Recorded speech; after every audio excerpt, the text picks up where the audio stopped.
the Conservatives are calling on the Liberal government to compensate about 25 Canadians who say they are thalidomide survivors and were denied compensation because they cannot prove their birth mothers took the drug.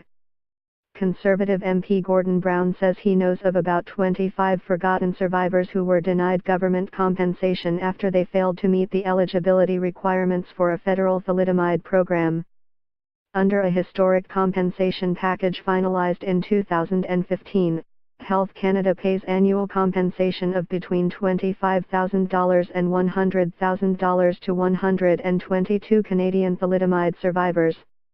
Nobody anticipated that these people were going to be unable to produce documentation that their mothers had taken thalidomide back in 1960, 61, 62, Mr. Brown said in an interview with the Globe and Mail. In some cases, the doctors are long gone. The records have been destroyed or are long gone. Story continues below advertisement. Read more, the fight of their lives. After years of neglect, Canadian thalidomide survivors make a plea for help. I'm hoping that the health minister will at least give these folks some hope before Christmas. Thalidomide was marketed as a treatment for morning sickness and insomnia. It was available in sample form in Canada in 1959, and, unlike the U.S.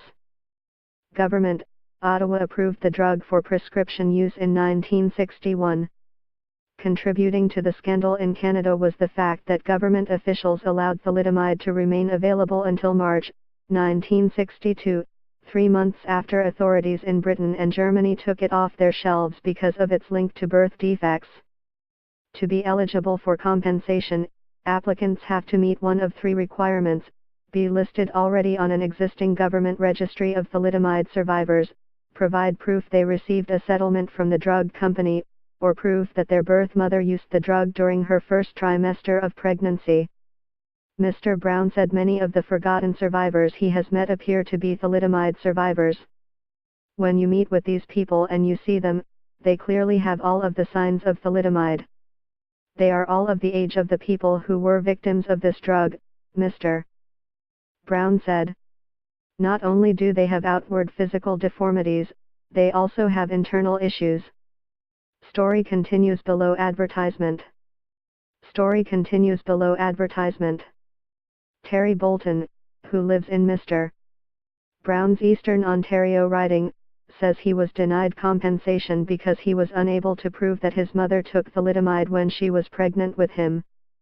Mr. Bolton was born on April the 11th, 1963, more than a year after the drug was pulled from the Canadian market. He said his mother never admitted taking thalidomide, presumably because she was ashamed. When I was born, she did not allow my father to see me for the first 4 days I was alive because she was afraid Dad was going to leave her, he said. Mr. Bolton said 2 of his mother's sisters told him 5 years ago after his mother died that she took the drug while she was pregnant. He says he was unable to prove that because many of his family's medical records were destroyed in fires at his doctor's office and a pharmacy in the late 1970s or early 80s. He gave the limited medical records he had to Crawford and Company, Canada, Inc., an independent, third-party service provider that oversees the implementation of the government's thalidomide compensation program.